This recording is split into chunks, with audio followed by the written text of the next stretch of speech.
So একটা সমীকরণ বলছিল যে বায়ার্ন মিউনিখ জিতবে না, আরেকটা সমীকরণে বলছিলাম যে 60 আর 40। বায়ার্ন মিউনিখের সমীকরণ মিলে গেছে। এল ক্লাসিকোর সমীকরণ কতটুকু মিলবে বা কতটুকু মিলবে না এটা নিয়ে এই এল ক্লাসিকো সিরিজের তৃতীয় এবং ফাইনাল পর্বে আপনাকে স্বাগত। এই ভিডিওতে আমরা কথা বলবো ইন্টারেস্টিংলি, আমি নিজেকে Real Madrid manager slash supporter slash strategic dug আউটে নিজেকে প্লেস করব এবং মাদ্রিদের জায়গা থেকে আমরা বের করার চেষ্টা করব যে বার্সেলোনার কোন কোন জিনিসকে এক্সপ্লয়েট করলে Madrid can win this match. বার্সেলোনার জায়গা থেকে আবার আমরা দেখব যে বার্সেলোনার ডাগ আউট থেকে মাদ্রিদের কি এক্সপ্লয়েট করলে we can win this match. So welcome to the final episode of Road to El-Clasico, the final prediction. আপনাদেরকে আমি একটা সহজ জিনিস বলি, এল ক্লাসিকো কেউ যদি প্রেডিক্ট করে একটা টিম জিতবে, সে ফুটবল বুঝে না। এল ক্লাসিকোতে কখনোই একটা টিম জিতবে it can not be a valid statement. কারণ কি জানেন, এল ক্লাসিকোতে কখনো বার্সেলোনা রিয়াল মাদ্রিদের দুইটার একটা টিমও ফেভারিট হিসেবে যায় না। আমি এটা সারা দিন মারামারি করতে পারি as Barcelona fan and Madrid fan, না ভাই আমি ফেভারিট, আমি 4 গোল দিচ্ছি, আমি ট্রেবল জিতছি, আমি চ্যাম্পিয়ন্স লিগ জিতছি, অনেক কিছু আমরা বলতে পারি। বাট এল ক্লাসিকোতে no team ever goes in as the favourite. এটা হয় না, এটা কাজ করে না। এটা আপনি ট্রেবল উইনিং বার্সেলোনার সাথে যখন মাদ্রিদ খেলতো, ওইখানেও যদি বলেন যে বার্সা ফেভারিট, না। আপনি যদি থ্রিপিট করা মাদ্রিদের সাথেও একটা ব্রেথওয়েট আর মিংগেজার বার্সেলোনাকে বলেন যে Madrid is going as the favourites, না, জিনিসটা এভাবে কাজ করে না। সো ফুটবল বোঝে না কারা, এটা চেনার বেস্ট উপায় কি, যখন প্রেডিকশনে একটা টিমকে বলা হয়। যেটা আপনাকে বুঝতে হবে, কি করলে কোন টিমের জিতার সুযোগ বেশি, কি না করলে কোন টিমের হারার সুযোগ বেশি। অডস অ্যান্ড প্রবাবিলিটি, এই দুইটা জিনিস নিয়ে একমাত্র আপনি কথা বলতে পারবেন, প্রেডিকশন না। সো চলেন ফার্স্টে বোঝার চেষ্টা করি what Real Madrid has to do in order to beat Barcelona in this year's El Clasico. So আমি অনেককেই খুব হাস্যকর লাগতেছে আমার কাছে জিনিসটা, কিছু এলেই হাইলাইন। আরে বামা, হাইলাইন আছে, প্যারা নাই, ভিনি আছে, এমবাপে আছে, দৌড় দিবে, অফসাইড বিট করে ফেলবে, মাস্তি, আর কোনো টেনশনই নাই। ভাই ফুটবল এত সিম্পল না। এত সিম্পল হইলে বার্সেলোনা ফ্লিক এতদিন ধরে, বা বার্সেলোনাবাদী ফ্লিক এতদিন ধরে সাকসেসফুল ম্যানেজার হিসেবে থাকতো না, 60 জিততো না, ওয়ার্ল্ড কাপ জিততো না, বার্সেলোনাকে সোফার এরকমভাবে নিজের পজিশন নিয়ে আসতে পারতো না। অফলাইন বিট করাটা জাস্ট হ্যাভিং কুইক প্লেয়ার্স এর মধ্যে সীমাবদ্ধ না। হ্যাঁ, আপনারা যেটা বলতে চাচ্ছেন that I understand, it's a very simplified thought, যে যেহেতু এমবাপে, ভিনি, রদ্রিগো নাই, এমবাপে ভিনির পেস আছে, হাফ লাইনে যেহেতু আমরা দেখতেছি বার্সেলোনার ফ্ল্যাট লাইনটা আছে বা ব্যাকফুটটা আছে, এটাকে চাইলেই ব্রেক করা যায় না। এটা চাইলে যে ব্রেক করা যায় না, এটা এই সিজনে বার্সেলোনা প্রুফ করছে। নাও যেটা আমি বার্সেলোনার এই ধারাবাহিকের সেকেন্ড এপিসোডে কিছুটা বলার চেষ্টা করছিলাম, আবার ওই ব্যাপারটা একটু এমফাসিস করি। অফসাইড ট্র্যাপ ব্রেক করে শুধু রানার না, অফসাইড ট্র্যাপ ব্রেক করে যে পাসটা মেক করে। সো এইটা কারেন্টলি মাদ্রিদে কম, বা বলতে পারেন মডরিচের অ্যাবসেন্সে নাই। যেই পাসগুলা পিক করা লাগে to break an offside trap, আমি কিন্তু কাউন্টার অ্যাটাকিং এর কথা বলতেছি না, কাউন্টার অ্যাটাকিং ইজ ডিফারেন্ট। আপনি যখন বিল্ড আপ প্লেতে একটা অফসাইড ট্র্যাপ ব্রেক করতে চাবেন, তখন it is not just about runners, it is about the creativity in midfield. So এইখানে একটা জিনিস যেটা রিয়াল মাদ্রিদের শাপে বড় হয়েছে, সেটা হচ্ছে the absence of Rodrigo will force Ancelotti to play with a 4-ম্যান মিডফিল্ড। এবং এই সিজনে মাদ্রিদ যতগুলা ম্যাচই 4-ম্যান মিডফিল্ড দিয়ে খেলছে, ইট gave them much more control.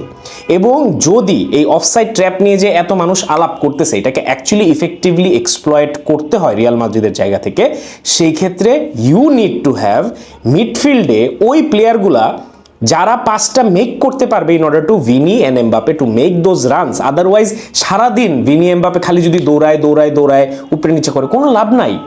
Cause আমরা এই সিম্পল রুলটা বুঝি না অথবা ওভারলুক করি, যে in order to offside break and offside trap, যে দৌড় দিচ্ছে, যে পাস মেক করছে, তাদের কমপ্লিট সিঙ্কে থাকা লাগে।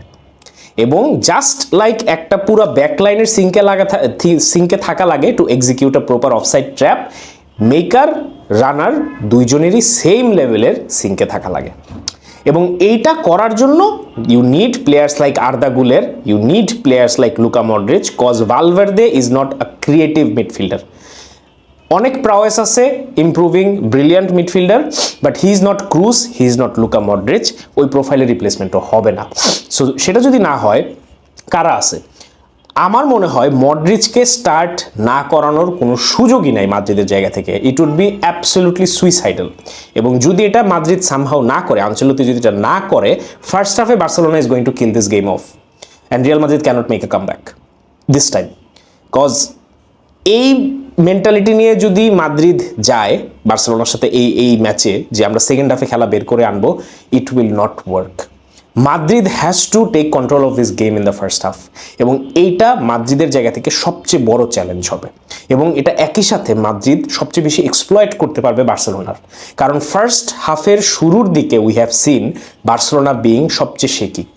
সো কথার কথা ধরেন যে ফেমাস অফসাইড ট্র্যাপ বা হাইলাইনকে নিয়ে এত সরগোল চলতেছে, অ্যাকচুয়ালি যদি Modric, Arda Guler, Valverde, however it is একটা পাস মেক করতে পারে, or even Vini to Mbappe যদি একটা কেমিস্ট্রি বিল্ড হয়, সেটাকে যদি কাজে লাগায় ম্যাচের 10 থেকে 15 মিনিটের মধ্যে মাদ্রিদ একটা ভালো জায়গায় নিজেদেরকে নিয়ে যাইতে পারে, তখন it's an uphill battle, because it's Real Madrid, it's in বার্নাবেও।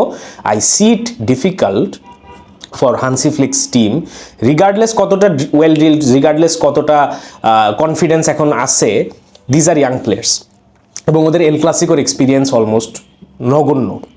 So যদি রিয়াল মাদ্রিদ ফার্স্ট হাফে খেলার কন্ট্রোল নিয়ে একটা অ্যাডভান্টেজাস রেজাল্ট করে ফেলতে পারে, তখন Madrid half the match one. এবং এটা যদি না করতে পারে, এবং মাদ্রিদ যদি এই সিজনে সোফার যেইভাবে খেলা শুরু করছে ফার্স্ট হাফে সেটা করে, মাদ্রিদ এইবার সেকেন্ড হাফে I do not see them making a come back. যদি ফার্স্ট হাফে যেটা আমরা বার্সেলোনাকে করতে দেখছি, 2-3টা গোল ধুপধাপ দিয়ে দেয়, এটা যদি হয়, this Barcelona and this Flick এত ইজিলি আসতে দিবে না, and it's going to be extremely difficult for Real Madrid. Real Madrid can make a comeback. If any team in the world can make a comeback, it's Real Madrid. But that is not based on statistics, facts or rationals. It's a vibe, it's a pulse, it's just the Madrid DNA. But purely from a statistical perspective, এই খেলাটাতে Madrid has to take control of the match in the first half if they want to win. Otherwise, it's difficult. And offside trap যে ব্যাপারটা বললাম, in order to exploit it, you need control in the midfield, যেটা Madrid lack করতেছে। Otherwise, the pace of Vini and pace of Mbappe is immaterialistic. মানে এটা কোনো কাজেই আসবে না। সো যেই জায়গাটা বার্সেলোনার সবচেয়ে বড় উইকনেস আমি বলবো, সেটা হচ্ছে দ্য ফুল ব্যাকস। এবং ফুল ব্যাকসকে কেন আমি সবচেয়ে উইকনেসের জায়গা বলতেছি, এটা একটু বোঝার চেষ্টা করি। সো ভিনি, এমবাপে আর probably two of the fastest footballers in the world, not even wingers, not even full backs, কিচ্ছু না, ইন জেনারেল সবচেয়ে ফাস্ট কে আছে ফুটবলে এখন? Mbappe, Vini, simple, end of discussion. So এই লেভেলের পেস যখন দুইটা ফ্ল্যাঙ্কেই থাকে, তখন যে জিনিসটা হয়, যেটা কালকে শুরুর দিকে আমরা দেখতেছিলাম খেলাতে, বার্সেলোনা ওয়াজ ইন মেনি আর ways failing from let's say deep lying প্লেমেকাররা যখন বল মেক করতেছিল টু অলিসে, টু গ্যানাব্রি, তখন স্ট্রাগলগুলো হচ্ছিল। এবং Harry Kane, not being a fast striker, was actually limiting Bayern Munich to utilize, let's say properly utilize the high line of Barcelona. So এটা কালকে হবে না, এটা রিয়াল মাদ্রিদের ক্ষেত্রে হবে না, because either Vini Mbappe swap করে একটা টার্গেটম্যান পজিশনে খেলবে, অথবা ফ্ল্যাঙ্কে খেলবে, যেটা ডিপ লাইং প্লেমেকাররা খুব সাকসেসফুলি এক্সপ্লয়েট করতে পারবে, যেটা প্রবাবলি গতকালকে গানাব্রির বেলা অতটা করতে পারে নাই। অলিসে ওয়াজ sort of out of form and Harry Kane didn't have the speed. So এই জায়গাটা থেকে Real Madrid definitely has a huge advantage of exploiting the fullbacks, because Kunde is not as fast. যদিও he is a brilliant defender, but যেহেতু আমি এখন Madrid ডাগআউটে আছি, this is the weak point Kunde for me. I would like to exploit it. Put Mbappe, put Vini. যদি দেখা যায় যে ভিনিকে cover করতেছে কুন্ডে, এমবাপেকে লাগাও, যদি দেখা এমবাপেকে কভার করে ফেলতেছে ভিনিকে লাগাও। Confuse Kounde, make his life difficult, make him sweat, make him break. বালদের ক্ষেত্রেও ইটস এক্স্যাক্টলি দ্য সেম। বালদের পেসটা আছে, দ্যাট ইজ ওয়ান ওয়েপন, যে ওকে যদি ব্রেক করে behind the space run make করেও রিয়াল মাদ্রিদ ভিনি এমবাপে, তখন বালদে has the pace to recover. In case of কুন্ডে it is extremely difficult to make that recovering run, কারণ ও already কিন্তু half লাইনের উপরে আছে। সো ওকে যদি break করে চলে যায় তখন it becomes extremely difficult to track back. এবং আমি যদি রিয়াল মাদ্রিদ হই, আমি যদি আনচেলতি হই, I would target Kounde most of all, and I would make his life absolute hell. এবং এটা যদি করতে পারি, then Madrid can score early goals, and not just early goals, Madrid will be sort of look, মানে Madrid threatening লাগবে with almost every single attack. এবং আরেকটা জিনিস যেটা বার্সেলোনার উইকনেসের জায়গা থেকে, সেটা হচ্ছে এখন পর্যন্ত এল ক্লাসিকোতে আরাউখো ছাড়া Barcelona in this new age খুব বেশি একটা এল ক্লাসিকো খেলে নাই। এবং আরাউখো যেটা করে, ওকে রাইট ব্যাকে খেলানো হোক, সেন্টার ব্যাকে খেলানো হোক, হি can make those recovering runs. But as good as Inigo and Kubarsi has been, they do not have the same pace as Araujo again. So pace নিয়ে অনেক কথা বলতেছি, but again coming back to the point, এত pace এত গতি কোনো কাজেই লাগবে না যদি ওই final creativity in the midfield Madrid properly utilise না করতে পারে, এবং যদি মাঠের কন্ট্রোল সম্পূর্ণভাবে বার্সার কাছে চলে যায় মিডফিল্ডে, Barcelona is going to score goals, এই ব্যাপারে কোনো সন্দেহ নাই। অ্যান্ড তখন it's going to be extremely difficult even for Real Madrid to make a comeback. So রিক্যাপের জন্য যদি বলি, if I am Real Madrid, I will target the fullbacks, I will play with 4-man midfield। আমি যেটা করার চেষ্টা করব সেটা হচ্ছে লং বলস অ্যান্ড খুব প্রিসাইসলি মার্ক করে রান মেক করা, যেখানে শুধু অফসাইড ট্র্যাপটা বিট করা ফরওয়ার্ডদের কাজ হবে না, মিডফিল্ডারদের কাজ হবে to break this famous offside trap of Hansi Flick. And this is how I feel Madrid can win. এবং যে জিনিসটা সবচেয়ে বেশি ইম্পর্টেন্ট সেটা হচ্ছে this individual brilliance of Real Madrid has to come in to the game. Vini, Mbappe, Bellingham, Luka Modric, this players can not have an off day in the Classico. All right, now আসি বার্সেলোনার dug আউটে। বার্সেলোনার dug আউটে is full of confidence, in some cases a bit of overconfidence. So if I am Hansi Flick, the first thing I am going to do, আমি ওদেরকে টেনে নিচে নামাবো। যেটা শুনতেছি সেলিব্রেশনে সব কিছু করতে করতে প্লেয়াররা অলমোস্ট টায়ার্ড হয়ে গেছে, এটা করা যাবে না। লা লিগার এই ম্যাচটা with all due respect to Bayern Munich is much more important of a match, much more important of a match. If we win tomorrow, it's not just 6 পয়েন্টের একটা ব্যবধান, we intact our record, we মানে sort of safeguard our record which is the highest winning streak। এবং আপনাদের ব্যাপার জানি না, এটা আমার কাছে বিশাল matter of pride. So Hansi ফ্লিকের জায়গা থেকে the first thing to do, bring those kids, because these are childish বাচ্চা কাচ্চাস and they lack the maturity। so if I'm Flick, first thing টেনে নিচে নামাও, লাগলে দুটো বেতের বাড়ি দাও, বেতের বাড়ি দিয়ে বুঝাও যে this is Real de Madrid, this is Santiago Bernabeu that we are going to, and they do not take any prisoners.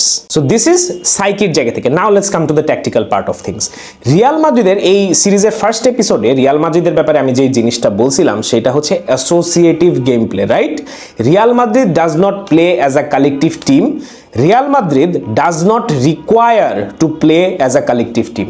Real Madrid certain situation, certain phases of the game, 2-3টা প্লেয়ারের উপর ডিপেন্ড করে to make the difference. Carlo Ancelotti is not a tactician. He's a motivator.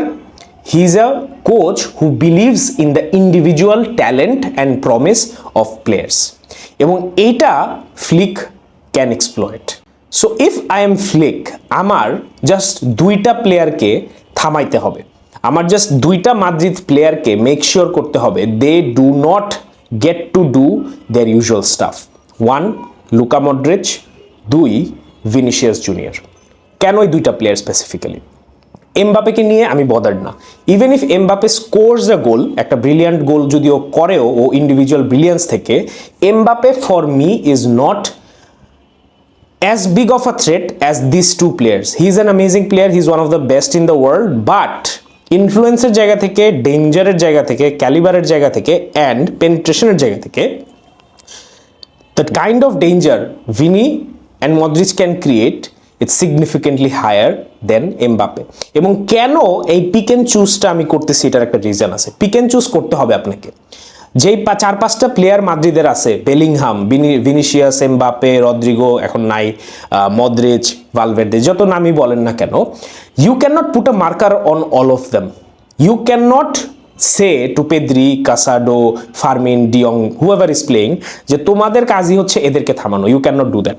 You have to choose certain specific players যাদেরকে you have to target. In case of Madrid যেমন আমি বললাম কুন্ডেকে target করো, that's a weak spot because speed utilization and he is not a natural right back. Yes, he is a amazing right back playing at a new position amazingly, but he is not native to that position.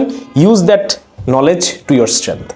Similarly, কোনোভাবে যদি ভিনিসিয়াসকে বোতলবন্দি করা যায়, ভিনিসিয়াসকে comfort না দেওয়া যায়, and এটার মানে কিন্তু শুধু এটা না মার্কার অ্যাড করা যে কোনটা তুই ভিনির লগে লাইগা থাক, ব্যাপারটা কিন্তু আসলে এরকম না। Cut down the passing options of Vinicius junior. As brilliant Vini is predictable. Vini is an extremely predictable footballer. Just the problem is ও predictively যে জিনিসটা করে ওইটাই থামানো যায় না। আপনি জানেন ও বামে দিয়ে উঠে ডানে ঢুকবে, শট নিবে, and you cannot stop that. Reminds me of Arjen Robben, যে মোটামুটি পৃথিবীর সব প্লেয়ার, ম্যানেজার, ধারাভাষ্যকার সবাই জানতো এই বান্দা কাট করে ভিতরে ঢুকে শট নিবে, বাম পায়ে বল একদম টপ কর্নারে যাবে, but there is nothing you can do about it to stop it. So সেটা করার জন্য কি করতে হবে? সেটা করার জন্য probably you put two markers, probably you put Rafinha or Lamine as a মানে কি বলবো more defensive duty, but make life difficult for Vini. যে predictable জিনিসটা Vini করে, don't let him do that. মডরিচের জায়গা থেকে we know he is an amazing creative footballer. You cannot stop his creativity, but at the same time মডরিচের বয়সের সাথে সাথে যেটা হয়েছে, he cracks under pressure, physical pressure. He cracks under physical pressure. আপনি এই সিজনের যদি ম্যাচগুলো যে দেখেন of Luka Modric and Real Madrid, ওর উপর যখন এক্সট্রা বিট অফ প্রেশার পড়ে, physically it has become difficult for him to maintain that resolve. So okay যদি ওই এক্সট্রা ফিজিক্যাল এফোর্ট যেটা বার্সেলোনা পজেস করে প্রোভাইড মানে দেওয়ার জন্য, এনফোর্স করার জন্য প্লেয়ারদের উপর এই সিজনে, এটাকে ফুললি কাজে লাগাইতে হবে এবং মেক শিওর করতে হবে যাতে Modric doesn't feel comfortable on the ball. If you can nullify Modric and the substitute of Modric যে আসলে ওই রোলটা প্লে করবে, Real Madrid is not going to win tomorrow or the day after tomorrow, জিতবে না। Without the creativity, they cannot utilize the pace of Vini and Mbappe, and without utilizing the pace of Vini and Mbappe, there is no chance for Real Madrid to win this match. So, যে দুইটা probable মানে যে দুইটা role বললাম বা যে দুইটা প্লেয়ারকে থামানোর কথা বললাম, it's easier said than done. এবং এই দুইটাকে যদি থামানো যায়, সিন্স রড্রিগো নাই, there going to be a two man front line, সেই জায়গা থেকে I think Barcelona has a very strong advantage, but যেটা আমি বললাম থামানো ব্যাপারটা, ইন থিওরি তো এনিথিং ইজ ইজি, থামানো ব্যাপারটা is the most difficult part. So ওটা যদি করতে পারে, it's going to be very difficult for Real Madrid to control the game. And যদি উইকনেসের জায়গা থেকে আসি, খুব ইন্টারেস্টিংলি রিয়াল মাদ্রিদেরও আমি বলবো the biggest weak spot is the fullbacks. So Fran Garcia and Lucas Vazquez filling in for যে মানে কারভাহালের অ্যাবসেন্সটা আসলেই খুবই দুঃখজনক রিয়াল মাদ্রিদের ডাগ আউট থেকে যদি আমি পার্সপেক্টিভ থেকে বলি, এবং এটা ডেফিনেটলি ওদেরকে ভোগাবে। বাট খুব সহজ ভাষায় বললে, ফুলব্যাকের জায়গা থেকে we have seen Alphonso Davies literally being toyed by Lamine Yamal. So এটা আসলে ধরেই নেওয়া যায় যে Lucas Vazquez, Fran Garcia, with all due respect, are not the best fullbacks in Europe. So সেই জায়গা থেকে রাফিনিয়া যেই ফর্মে আছে, লামিন ইয়ামাল যেই ফর্মে আছে, সেটা ইউটিলাইজ করতে হবে, ফুলব্যাকদের নাকানি চুবানি খাওয়াইতে হবে। So this was the tactical or probable জিনিসপত্র যেটা দুইটা টিমের করতে হবে in order to win. Now let's try to understand the 60-40 part and try to understand the probability of the prediction. আমি 60 কেন বলছি জানেন রিয়াল মাদ্রিদকে? Because Real Madrid does not require 11 players to get the result out, যেটা আমি প্রথম পর্বে বলছি। Associative game play, individually moment of brilliance. 2 মিনিটে কামব্যাক করছে in a champions league match, 40 মিনিটেরও কম সময়, আই থিঙ্ক 35 মিনিটে 5 গোল দিছে Real Madrid.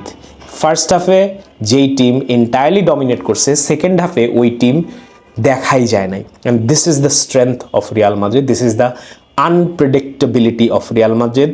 It's in Bernabeu, it's against a team যারা পৃথিবীর মধ্যে সবচেয়ে confident. So they can make a comeback, they can rely on their individual brilliance to turn the game around, and যে উইকনেসগুলো বললাম ওগুলো যদি কাজে লাগাইতে পারে, এক্সপ্লয়েট করতে পারে Real Madrid, then Real Madrid has 60% chance of winning the game. Okay, winning the game. Barcelona যে জিনিসগুলো আমি বললাম সেটা যদি করতে পারে, they have 40% chance of humiliating Real Madrid. So my prediction is Real Madrid is more likely to win, but Real Madrid যদি না জিতে, it's going to be a humiliation for Real Madrid. That is what my probability says. যদি Real Madrid জিতে বা Real মাদ্রিদের জিতার সম্ভাবনা বেশি, কিন্তু যদি বার্সেলোনা জিতে, it's not going to be a 1-0 2-1 score line. Draw ভুলেই যান, ড্র ইকুয়েশনের মধ্যেই নাই। সো দিন শেষে for Madrid fans, they need to play according to their strengths. For Barca, they have to be the steam roller that they have been this season. And that is, according to me, all she wrote. See you in the El-Clasico. I cannot wait. This is going to be the clash of the titans. Visca el Barça.